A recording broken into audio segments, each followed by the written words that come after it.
კონსტიტუციური მონარქია ყველაზე კარგი ფორმაცია საქართველოსთვის. თუ გაინტერესებთ ეგეთი საკითხები, უყურეთ ჩვენს არხს. საქართველოს სამეფო კლუბის არხია და საუბრები მონარქიაზე. დღეს არის ჩვენი მეორე გადაცემა. და დღევანდელი გადაცემაც მინდა მივუძღვნა საერთოდ მონარქიას, კონსტიტუციური მონარქიას, სახალხო კონსტიტუციური მონარქიას ჩვენი პლატფორმა ესეთია, ჩვენ გვინდა რომ ესე იგი საქართველოში დამყარდეს სახალხო კონსტიტუციური მონარქია და არა აბსოლუტური მონარქია და არის კონსტიტუციური მონარქია, იმიტომ რომ ჩვენ წინააღმდეგები ვართ ყოველგვარი წოდებების, ყოველგვარი რაღაცა ფორმაციების და ყოველგვარი უთანასწორობების. ანუ საქართველო უნდა იყოს დემოკრატიული ქვეყანა და დემოკრატიულ ქვეყანაში საქართველოს უნდა მართავდეს კონსტიტუციისზე დაყრდნობით, რა თქმა უნდა, მეფე და მეფე უნდა იყოს ერთადერთი გარანტი. ჩვენი სახელმწიფოების გარანტი უნდა იყოს და იმის გარანტი უნდა იყოს, რომ ჩვენ ვიქნებით სულ. ეს რატო ახლა ასე? ეს იმიტომ რომ ჯერეთი ჩვენ ქართველები ვართ და ოდითგანვე მოგგვამს მეფისადმი სიყვარული, ჩვენ მეფეებს ჩვენ და საბედნიეროდ მთელი ცხოვრების მანძილზე, რაც კი ჩვენი ისტორია არსებობს. კი ყოლია ხანდახან ყავდა სუსტი მეფეებიც, მაგრამ უმეტესად ძლიერი მეფეები ყავდა, ისეთი მეფეები ყავდა, რომლებიც ერს აძლევდნენ, ესე იგი, მაგალითს იმისა, თუ როგორ უნდა ეცხოვრა და როგორ უნდა შეეწირა და გაეწირა თავის საქართველოსთვის. ჩვენ ის ქვეყანა ვართ, სადაც 12 წმინდანი მეფე ყავდა. 12 წმინდანი მეფე და 12 წმინდანი მეფე არც ისე პატარაა, წარმოიდგინეთ თქვენ, ესე იგი, ამხელა ასეთ პატარა ქვეყანაში საკმაოდ დიდი ისტორიით, რომელსაც ესე იგი სახელმწიფოებრიობას ახლა ვიღაცა გამომედავება, როგორც ადრე გამომედავა, ჩვენ 800 გასაგებია, მაგრამ სახელმწიფოებრიობის ჩვენ 3500 წლის ისტორია გვაქვს, მეტი არა გვაქვს. დოკუმენტებზე დაყრდნობით 100-ია და 100-ია იმ წერილობით წყაროებზე დაყრდნობით, რაც ჩვენ გაგვაჩნია და რაც თავშოთ, რაც ვიცით თავშოთ, საერთოდ წყაროებიდან, უცხოური წყაროებიდანაც. ანუ ეს 3500 წლის პირველი მეფე, როგორ მოხსენებულია ჩვენს იმაში, რა ვქო მაგას ისტორიაში, ეს არის აიეტი, მედიას მამა, რომელიც ესე იგი კოლხეთს განაგებდა და საიდანაც მე ბერძნებმა მოკტაცეს, მოკპარეს ეს ოქროს საწმისი და მედიაც თან წარიყოლეს. აქედან მოყოლებული ჩვენ სახელმწიფოებრიობა არ შეგვწყვეტია მე-19 საუკუნემდე. მე-19 საუკუნეში ეს აქტი, ეს რა ვიცი, როგორ მოუნათლო, არ ვიცი, მოტყუებით თუ რა ვიცი, ძალით გამოყენებით ჩვენ ესე იგი დაგვათმობინეს ის, რაც 3000 წელი, 3500 წლის განმავლობაში ესე იგი გვასრულებდა ჩვენ და ჩვენ ესე იგი ჩვენ სახელმწიფოებრიობას ქმნიდა, ასე თქვა. წარმოიდგინეთ თქვენ 12 წმინდანი მეფე, რომელიც ესე იგი საქართველოსთვის იყო თავგადადებული, რომლებიც მიდიოდნენ, შეგნებულად მიდიოდნენ იმ სიკვდილზე მიდიოდნენ, ასე თქვა, ხელი მოაწერეს იმ სიკვდილს, საიდანაც იცოდნენ, ვერ დაბრუნდებოდნენ ცოცხლები, მაგრამ გადააჩინეს თავისი ქვეყანა, გადააჩინეს თავისი ერი, გადააჩინეს. ეს რას ნიშნავს? ეს იმას ნიშნავს, რომ ჩვენ ქართველები ზუსტად ის ფორმულა, რაც მეფობის ფორმულა ალბათ გახსოვთ ყველას, მეფე უნდა ემსახურებოდეს ხალხს და არა ხალხი მეფეს, საქართველოში სულ მართლებოდა და სულ ამართლებდა. ჩვენ ისტორიის სადმი არ ვართ გულგრილად განწყობილები, რამოდენიმე წიგნის და უამრავი ასეულობით სტატიის და პუბლიკაციის ავტორი გახლავართ. და ძალიან ბევრი არზა და ძალიან ბევრი დოკუმენტი მაქვს წაკითხული გასული საუკუნეების ფეოდალური ურთიერთობაზე და იმ დამოკიდებულებაზე, პატრონულ დამოკიდებულებაზე, რომელიც საქართველოში იყო. მე კიდევ ერთხელ ვიმეორებ, საქართველოში პატრონული დამოკიდებულება იყო, მაგრამ თა ბოლომდე მაინც ვერ მოიკიდა ფეხი, იმიტომ რომ ჩვენი ადაწესებიდან გამომდინარე და წესი და რიგიდან გამომდინარე არავინ არ აღვევდა თავის წესსა და რიგს და ყველა იდგა იქ, სადაც თვითონ მდგარიყო, ყველა აკეთებდა იქ საქმეს, რაც თვითონ ეკეთებინა. და აქედან გამომდინარე, ამანაც განაპირობა ისო ჩვენ საქართველო მთელ მსოფლიოში ვარ ერთადერთი ქვეყანა, სადაც არ მოხდა არც ერთი გლეხთა აჯანყება სოციალურ ნიადაგზე, არ ყოფილა არც ერთი. თუ არ ჩავთვლით ერთ სვანეთის აჯანყებას, როცა ესე იგი გლეხები აუჯანყდნენ თავადაზნაურობას და გამოყარეს და მოხდა მიგრაცია მაშინ, მოხდა ძალიან დიდი მიგრაცია სვანეთიდან და გადანაწილდა ეს თავადაზნაურობა გადანაწილდა საქართველოს დანარჩენ ტერიტორიაზე. აქედან გამომდინარე ჩვენ ქართველები ცოტა სხვანაირად ვუყურებდით, ჩვენი პატრონი იყო, მეფე იყო ჩვენი პატრონი.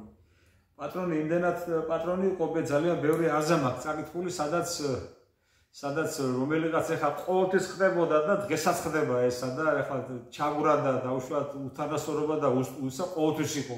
და მით უმეტეს ეხლა 500 წლის წინ და 700 და 850 და გინდა 300 წლის რო ყოფილიყო ეს ამაში არ გასაკვირი არც არაფერი არ არის დღეს, აი დღევანდელ რეალობაში და დღევანდელ დღესაც აი რო გავიხედოთ ნებისმიერ წარმოებაში, ნებისმიერ სამსახურშიც ხდება, დღესაც ხდება. რაღაც ესეთი ჩაგვრები და ესეთი რაღაც პატარა რაღაცები, რომელიც არ განაპირობებს დაუშვათ სურათს არ ქმნის, იმის სურათს, რომ ესე იგი რაღაცა ცუდი დასმები გამოვიტანოთ. ხო და იყო ესეთი შემთხვევები, როცა ესე იგი გლეხს ჩაგრავდა თავისი ბატონი მიდიოდა მეფესთან, მეფესთან ჩიოდა და მეფე ერთ მაგალითი მინდა, ერთადერთ მაგალითს მოიყვან ერეკლეს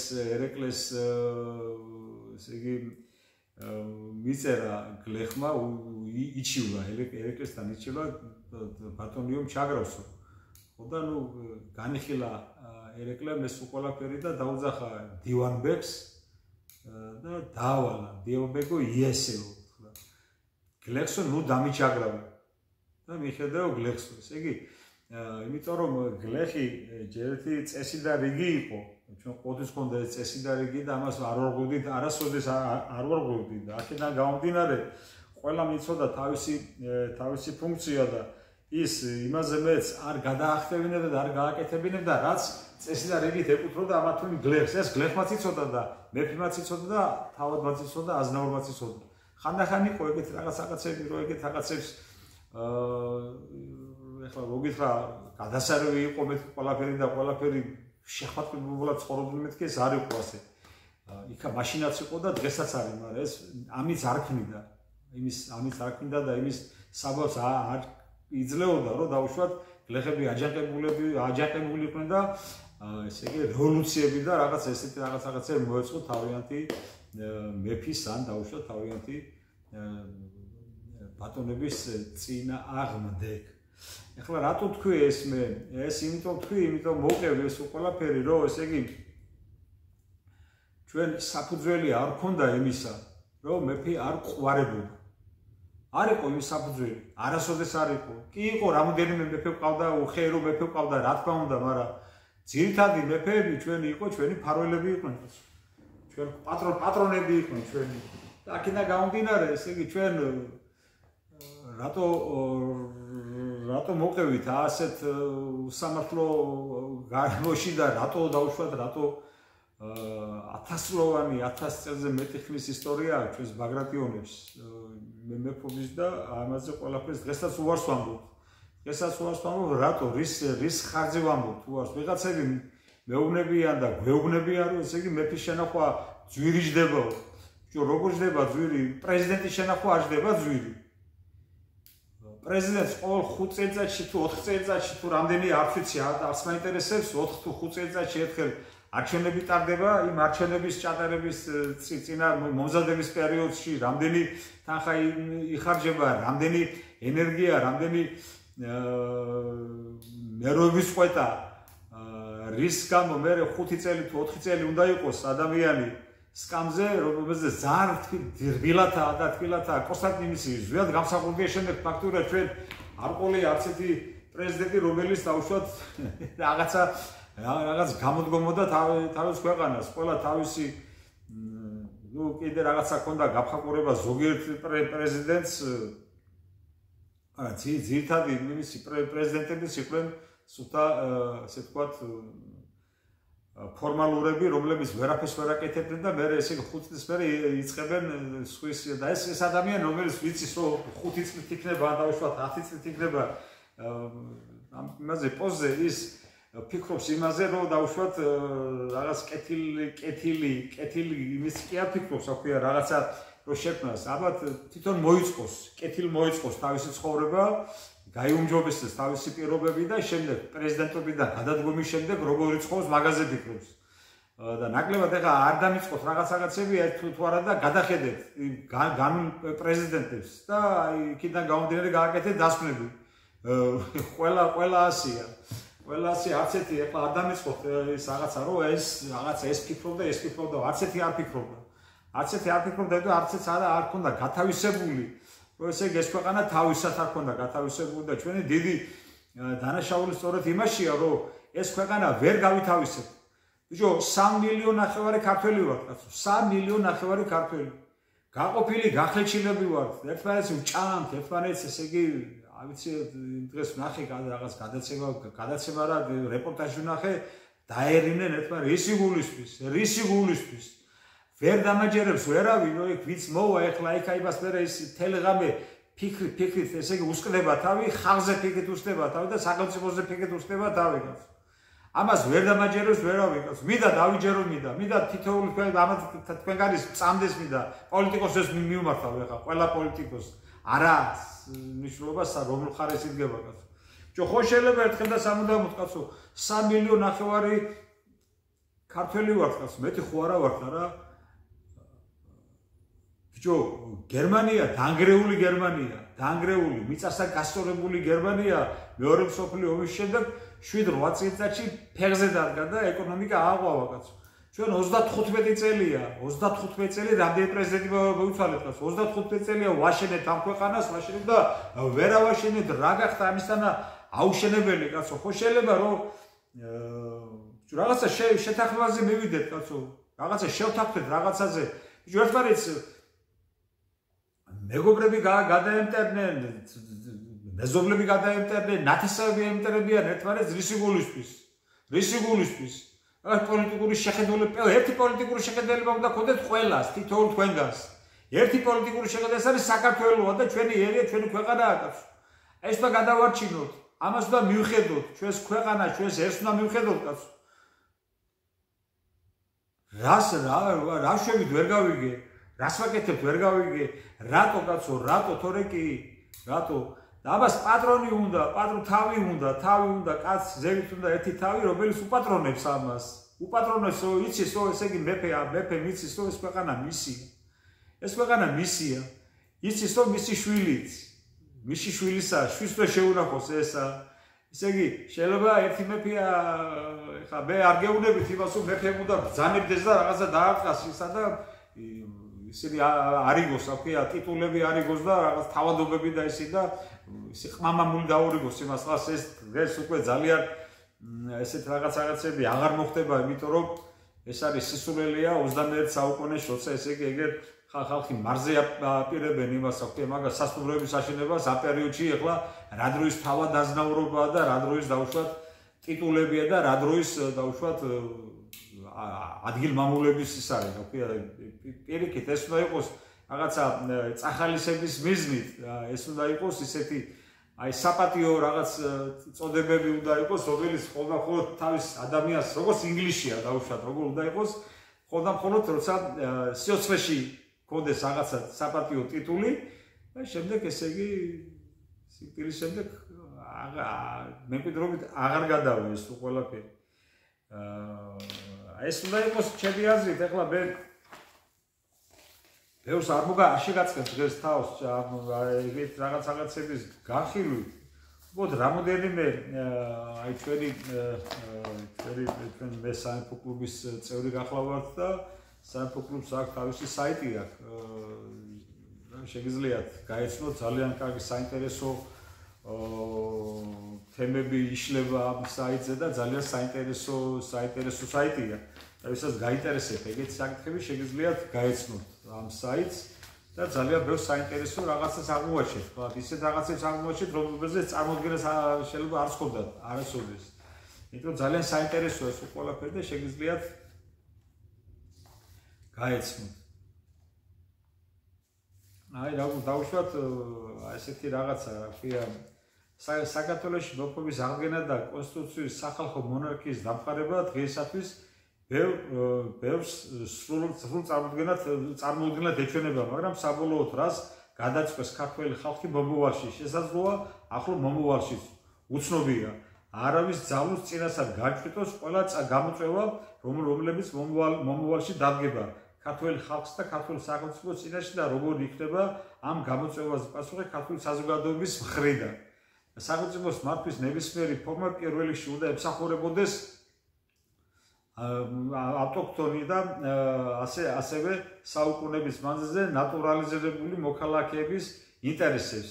მათ საომავლო გეგმებსა და გამომდინარე უნდა იყოს ისტორიაში თავს გადახვდარი საამაყო და ღირსეული მემკვიდრეობიდან, რაზეც ძირითადად არის დაფუძნებული ყველა ქვეყნის საზოგადოების ფსიქოლოგიური და ზოგადად საერთაშორისო ინტერესები. ეს ძალიან საინტერესოა. ახლა მე გიკითხავთ ბატონ გაიოს მამალაძის სტატიას, რომელიც გამოქვეყნდა ჩვენ საიტზე და აქ მოკლედ ციტირებას ვაკეთებ. უბრალოდ ბატონ გაიოს მამალაძის ესე იგი სტატიიდან. დღეს საქართველოს უდიდესი პრობლემის წინაშე დგას საქართველოს უდიდესი ასადგენია საქართველოს იურისდიქცია აფხაზეთსა და ჩრდილოეთ ქართლში.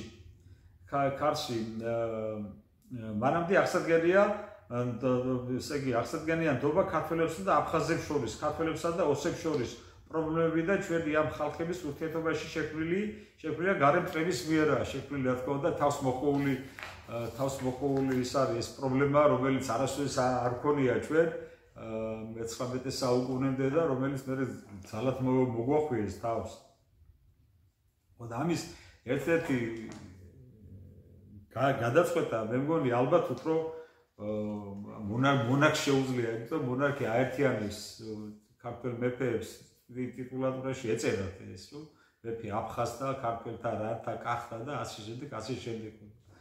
ბევრი აფხაზიც მხარს უჭერს ამ იდეას და ბევრი ოსიც უჭერს მხარს, იმიტომ რომ აფხაზებმა იციან, რომ თავის მეფე აფხაზთა იწოდებოდა და ოსებმაც იციან, რომ ქართველ ბაგრატიონთა სისხლში, ესე იგი, ოსური სისხლის ურევია და ნათესაობას ვთვლიან ესენი და აქედან გამომდინარე ჩვენ იმედი გვაქვს, რომ ესენი დაგვიჭერენ მხარს და იმას, რომ ჩვენ გავერთიამდე და გაერთიანებული სახელმწიფო შევქმნათ. რა თქმა უნდა, რესპუბლიკურ პრინციპებზე დაფუძნებული სახელმწიფო ჩვენ ისე და ისე გინეურებ ჩვენ კონსტიტუციური სახელმწიფო ვერტიკალური მონარქია გვინდა და არ გვინდა ესე იგი უთანასწორობა იყოს სახელმწიფოში, ეს იყოს აბსოლუტურად თანასწორ უფლებებზე დამყარებული და დაფუძნებული სახელმწიფო. უბრალოდ მეფე არის ამ შემთხვევაში არის გარანტია, სახელმწიფოების გარანტია და იმის გარანტია, რომ ესე იგი ვერ მოინდომებს ამ ქვეყნის არასწორად წაყვანას, იმიტომ რომ მეფე არასოდეს არ მისცემს არავის უფლებას, რომ ესე იგი ეს ქვეყანა ასე ვთქვათ ჩიხში შეიყვანოს და ასე ვთქვათ გადაჭეხოს უსხუში, იმიტომ რომ ის უნდა იყოს კი არა იქნება თავისი ქვეყნის და თავისი სახელმწიფოს პატრონი იქნება. პატრონი, რომელსაც თითოეული ჩვენგანი დაუდგება გვერდში და უნდა ვაშენოთ, უნდა ავაშენოთ. ახალი სახელმწიფო უნდა ავაშენოთ, ახალი ქვეყანა უნდა ავაშენოთ, ახალი იდეებით, ახალი ჩვენ ერთი რამ არ გვაქვს ქართველებს და ეს იმის ბრალია ყველაფერი, აი მოყოლებული დაუშვათ 90 წლის დასაწყისიდან ჩვენ ვერ ჩამოყალიბდით რას ვაშენებთ, რა გვინდა არ ვიცი. არ ვიცით რა გვინდა, თითოეულ თქვენგანს თითოეულ იმას შევეკითხოთ, ეხლა რა გვინდა, იდეოლოგია არა გვაქვს. ეროვნული იდეოლოგია არა გვაქვს ჩვენ უნდა შევქმნათ პირველ რიგში ეროვნული იდეოლოგია უნდა შევქმნათ და ამ ეროვნული იდეოლოგიას დავავაგოთ მე მთელი სახელმწიფო და ეს თავისი პოსტულატები რაც დავუშვათ ამა თუ სახელმწიფოსთვის არის საჭირო და აშენებს ამ სახელმწიფოს. ჩვენი ეროვნული იდეოლოგია ჩვენი შეხედულებით უნდა იყოს მონარქი უნდა იყოს და მონარქიული სახელმწიფო, როგორც გითხარით, სახალხო დემოკრატიული კონსტიტუციური მონარქია უნდა იყოს, ვერტიკალური ხაზით და ამას თუ ვივახცევთ, ესე იგი იდეოლოგია გვექნება შესაფერისი და შესაბამისი იდეოლოგია, დამირწმუნეთ, რომ ჩვენ ყველაფერი გამოგვივა. თავარია პირველ რიგში შერიგება და მონარქი იქნება იმის გარანტია, რომ ჩვენ შევრიგდებით. უნდა დაალაგდეს ყველაფერი ერთხელ და სამუდამოდ. უნდა დავიწყოთ ჩვენი სახელმწიფოს შენება უნდა დავიწყოთ, რომელიც 200 წლის წინ შეგვიწყვიტეს. შეგვიწყვიტეს შეგდებულად და შეგვიწყვიტეს ისე რომ ესე იგი სადაც წაგვართოს ყველაფერი და მარტო ტერიტორიულად კი არა, ტერიტორიაც რა თქმა უნდა, ტერიტორიები ძალიან ბევრი ტერიტორია დავკარგეთ, მანამდეც დავკარგეთ ყველა დამპყრობელი, რომელიც შემოდიოდა საქართველოში, რაღაცას წიწკნიდა, ასე თქვა, შაგრინის ტყავით, ვიღაცამ რაღაცა წაგვართვა, ვიღაცამ და მე არავინ არაფერს არ მიბრუნებს არასოდეს. რამდენი ტერიტორია გვაქვს წარწმული და გასწრებული კაცმარის არავის ერთი ტყავილი მიწა არ დაუბრუნებია და იმის იმედიც არ მაქვს, რომ ეხლა ვიღაცა დაგიმულებს აბაშე. მაგრამ მარტო ამაზე არ არის საქმე, მარტო ტერიტორიებზე კი არ არის, მენტალობაზეც იმოქმედა აი დამპყრობელმა, ჩვენმა ბოლო დამპყრობელმა, რომელმაც მენტალობა შეცვალა, ჩვენი აზროვნება შეცვალა და იმის ბრალიად მე-19 საუკუნეში ძალიან ავირებელით, ასე ვთქვათ, ქართული მენტალიტეტი თავის ბუნებრივ გზას აცდა და წავიდა სხვა მიმართულებით წავიდა, საერთოდ არ უნდა წასულიყო. და ამან გამოიწვია მე ყველაფერი დღევანდელი ეს ყველაფერიც იმის ბრალია. დღევანდელი არეულობებიც იმის ბრალია და ყველაფერი დღეს რაც ჩვენ თავს გვაქვს, იმის ბრალია ჩვენ მენტალიტეტში მოვახდინეთ რევოლუცია სამწუხაროდ და ძალიან ცუდად მოვახდინეთ რევოლუცია ისე რომ ესე იგი ჩვენ თვითონ ჩვენს ქვეყანას ვმტრობთ დღეს რაც ხდება გუშინაც ხდებოდა და გუშინცი და 35 წელია რასაც უყურებ და 200 წელია რასაც უყურებ ჩვენ ერთადერთი რაც კარგად გამოდის ეს არის ჩვენი საკუთარი თავის და ჩვენი მოყვასისადმი მტრობა მეტი კარგი არ ვიცი მე ვერ დავინახე ვერაფერი ეს ყველაზე კარგად ეს გამოდის ჩვენ შეგვიძლია ესე იგი ჩვენიანი უფრო კარგად დავამართლოთ ვიდრე სხვისიანი ეს არ გამოვა ეს შორს არ წაგვიყვას და ცუდ ადგილზე უკვე მივდივართ ცუდ ადგილზე ფაქტურად უკვე გადაშენების გზაზე ძალიან ცუდი ის გვაქვს სიტუაცია გვაქვს თელ სახელმწიფოში ეს უბრალოდ ეს მიწების გაყიდვა რომელიც უცხოელებზე არა ვარ ის საქმე მაგას რასისტია ნამდვილად არა ვარ და ვერც დამაბრალებს ვერავინ მე ტოლერანტი ვიყავი ჩემი დღედამოსრება მე ხარ შემთხვევაში მე ჩემზე კი არა მაქვს ლევან ბერაზი ლაპარაკი მაქვს საერთოდ ქართულ ერზე ჩვენ ვიყავით მინტეროლები ვიყავით შემწყნარებლები და ვეგუებოდით სხვა ეროვნების ხალხს და ვეგუებოდით სხვა აღსარებლობის ხალხს და დავით აღმაშენებელი რა დღის რომ ესე იგი მაშინ რა ქვია იკამათებოდა დაუშვათ სინაგოგაში ებრაელებს და დაუშვათ მე მეჩეთში მუსულმანებს და არც ერთი ჩაგურა ებრაელებს არ განუსტია და არც არავის არ განუსტია მაგრამ საქართველოში სტუმრად თუ მოვა ადამიანი უნდა დავხვდეთ მოყრულად რა თქმა უნდა ახლა ვინც ცხოვრობს საქართველოში და საქართველოსთვის სისხლია დაღურილი და საქართველოსთვის თავი გაუწირავს და ძალიან ბევრია ეგეთი მაგალითი რაზეა ლაპარაკი ჩვენი ხალხია და ჩვენი სისხლხორცია ეგეთი მაგრამ ბიჭო ქართველები მიდიან გადინება ხდება ქართველების საქართველოსთან ძალიან დიდი რაოდენობით ამ დროს ძალიან დიდი რაოდენობით შემოდის უცხო ტომი შემოდის ბიჭო მიყვარს მე ყველა მიყვარს მაგრამ ჩემი ყველაზე უფრო მაგრამ მიყვარს აქ ცოტა ხანში რომ აღარ იქნება ქართველი და უცნაურობაში აღმოჩნდებით და მე რა ქვია ჩვენს იმას აქვია ქვეყანას საქართველოს ერქვა ან ჩვენ ავირებით დაუშვათ სხვებში ქართველები აღარ გვერქვა რა თქმა უნდა და რა დავხუროთ ჩვენი ისტორიის წიგნი დავხუროთ და დავაწეროთ რომ всё დასასრული დავაწეროთ თუ რა ვქნათ როგორ მოიქცეთ რომელი ჯობია არ დავკეტოთ ჩვენი წიგნი და გავაგზავნოთ ჩვენი ისტორია და ჩვენი თუ დავყიდოთ ეს ყველაფერი და თქვათ რომ ჩვენ თვალები აღარა ვარ და ჩვენ ვერ შევინარჩუნდეთ ეს ყველაფერი რა ჩვენმა მეფეებმა თუ ჩვენმა წინაპრებმა სისხლით და ოფლით მოიპოვეს და აქამდე მოგვიტანეს. აქამდე მოვიტანე და ეხლა რა ვქნათ ეხლა? ჩავაბაროთ ყველაფერი სხვებს და ვთქვათ რომ დავუშვათ ყველა მთელი სოფლიო ერთი უნდა ვიყოთ და კი ვიყოთ ბატონო ერთი ვიყოთ ვიმოგობროთ, მაგრამ ის როცა ვიღაცა ბევრი რომ არის, ბევრი და შენ ცოტა ხარ. დავუშვათ ზღვაში რომ ერთი წვეთი იოდი ჩაასა, რომელს დააგდება ზღვას თუ იოდს? იოდი დაიკარგება. სხვას არაფერი არ შეეთყობა. ასე ვარ ჩვენც.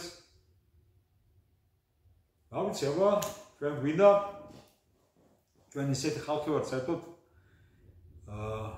ვიღაცა გვინდა რა. ვიღაცა გვინდა, პატრონი გვინდა. პატრონში მე არ გულისხმობ. ხელის დარტყმას, ჩვენ მე გულისხმობ, ჩვენ გვინდა ზნეობრივი გმირი გვინდა. ზნეობრივი გმირი, რომელიც მაგალითს მომცემს, მე მომცემს მაგალითს იმისა, რომ ესე იგი იმის უფლებას არ მომცემს, რომ ცუდი უღისი საქციელი ჩავატარო. თავის ზნეობრივი გმირი იმისია, რომ ესე იგი შენ მაგალითს გაწევს, ზნეობის და ზნეობრივის მაგალითს გაწევს. მე ასეთად პირადად მე ვესახება მეფე, რომელიც იქნება ჩვენ თავის ქვეყნის პატრონი და ბატონი იქნება. აი ეს იყო სულ რაც უნდა მეთქვა, ჩვენ ეს გადაცემა დავიწყეთ უკვე დღეს მეორე გადაცემაა ამ თემაზე. ვისაც გაინტერესებთ, შეგიძლიათ გამოიწეროთ ჩვენი არხი საუბრები მონარქიაზე, სახალხო კონსტიტუციური მონარქიაზე, ასე ქვია ჩვენ გადაცემას. მე ვარ ამ გადაცემის წამყვანი ლევან ბერაია. ჩვენი არხია სამეფო კლუბის არხი და გამოიწერეთ ჩვენი არხი YouTube გვერდზე. მადლობთ ყურადღებისათვის.